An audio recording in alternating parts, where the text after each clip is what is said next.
પ્રેમથી પ્રગટે એનું નામ પરમાત્મા છે।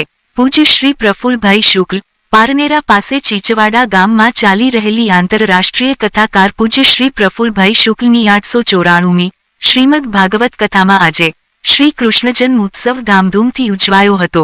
શ્રીમતી અમિતાબેન દેવેનભાઈ દેસાઈ હરિયા ગામના એ લાલાનું પારણું ઝુલાવ્યું ત્યારે નંદ ઘેર આનંદ ભયો। જય કનૈયા લાલકી ના નાદથી સમગ્ર હોલનું વાતાવરણ ગુંજી ઉઠ્યું હતું।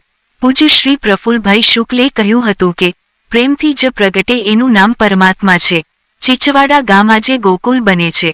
આવતીકાલે કથામાં ગોવર્ધન પૂજા કરવામાં આવશે। પ્રસ્તુતિ અભિનવ સુરત ન્યૂઝ ચેનલ, એડિટર પ્રકાશ પટેલ, સુરત।